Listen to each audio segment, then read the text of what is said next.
और पाकिस्तान का कट्टरपंथी जनरल आसिम मुनीर घाटी में आतंकी साजिशें रच रहा है, लेकिन मुल्ला मुनीर की बर्बादी ज्यादा दूर नहीं है, क्योंकि आतंकिस्तान को तबाह करने के लिए नया बलोच बम तैयार हो रहा है। फरवरी के पहले हफ्ते में बीएलए ने पाकिस्तानी फौज को भागने के लिए मजबूर कर दिया था, लेकिन बलोचों के बदले का तूफान शांत हुआ तो फिर एक बार मुनीर की फौज बारूद से खेलने लगी है और इसी के साथ शुरू हो गया है बलोच अटैक के दूसरे राउंड का काउंटडाउन।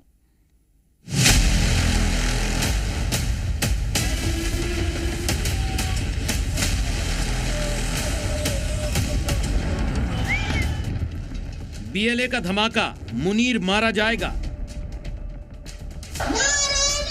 आजादी की कसम, बलोच शेरनी का दम। फेल हो जाएंगे सारे प्लान, टूट चुका है पाकिस्तान।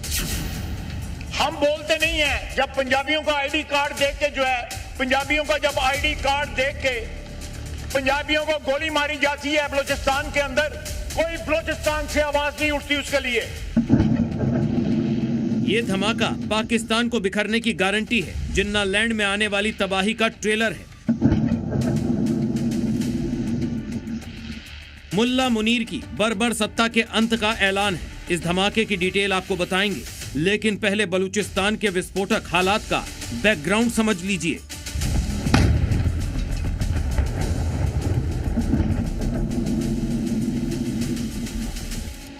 जनवरी के आखिरी हफ्ते में पाकिस्तान की कायर सेना ने बलूचिस्तान में एक सीक्रेट ऑपरेशन किया। आतंक रोधी अभियान बताकर बलोचों के साथ बर्बरता की गई, जिसमें करीब 100 बीएलए फाइटर्स को मारने का दावा किया गया। 24 घंटे बाद बलोचों ने काउंटर अटैक किया और मुनीर की फौज भाग खड़ी हुई। जो बचे वो मारे गए। बीएलए ने 300 से ज्यादा पाकिस्तानी सुरक्षा बलों को ढेर कर अपना बदला लिया।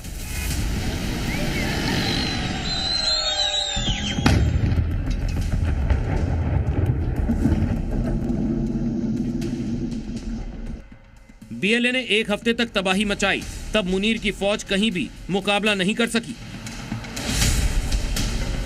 लेकिन अब हालात शांत हुए तो निहत्थे बलोच नागरिकों के खिलाफ फिर पाकिस्तानी फौज और पुलिस ने दमनकारी अभियान शुरू कर दिया है।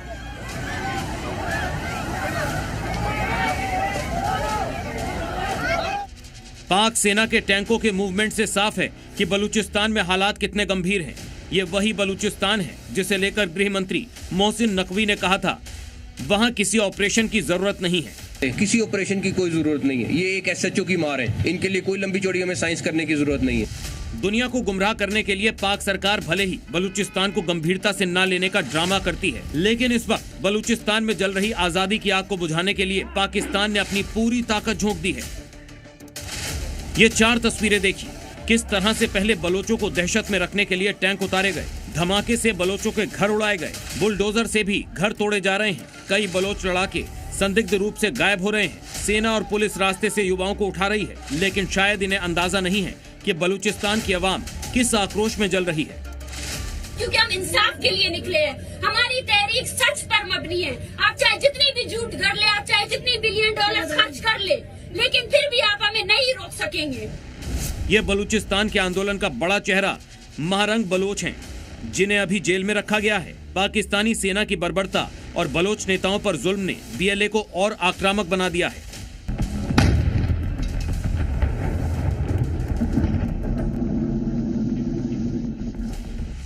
और ये धमाका इसी आक्रोश की गवाही दे रहा है। ये बीएलए के ऑपरेशन हेरौफ का हिस्सा है।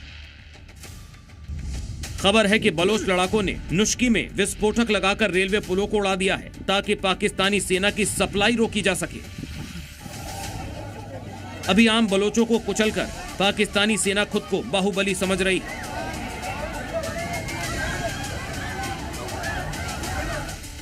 उसे गुरिल्ला वॉर में एक्सपर्ट बलोच फाइटर्स की रणनीति का अंदाजा ही नहीं है। लेकिन इतना तय है कि बलूचिस्तान में पाक सेना की मौजूदगी जितनी बढ़ेगी, बीएलए उतनी ही तैयारी के साथ पलटवार भी करेगी। अब सवाल है कि क्या बीएलए पाकिस्तानी सेना के टैंकों का सामना कर पाएगी? बीएलए फाइटर, हेलीकॉप्टर और ड्रोन का मुकाबला कैसे करेंगे? तो बलूच लिबरेशन आर्मी ने इसका रास्ता भी ढूंढ निकाला है। बीएलए ने अपनी पहली air drone unit QAHR launch कर दी है। BLA की QAHR यानी काजी एरो हाइव रेंजर्स, जिससे पाकिस्तानी सेना में हड़कंप मच गया है। BLA के मुताबिक नई यूनिट गवादर पोर्ट पर ड्रोन हमले को अंजाम दे चुकी है। ये यूनिट BLA के सीनियर कमांडर अब्दुल बासित ने तैयार की है, जो हवाई निगरानी और सटीक हवाई हमलों में माहिर है। इस ड्रोन यूनिट से मैसेज क्लियर है कि अब बलोच लड़ाके जमीन के साथ साथ आसमान से भी पाकिस्तानी सेना पर कहर बरपाने को तैयार है। बस सही मौके का इंतजार है। उसके बाद मुनीर के भेजे गए टैंक भी BLA इसी पुल की तरह उड़ाकर ध्वस्त कर देगी। ब्यूरो रिपोर्ट, जी मीडिया।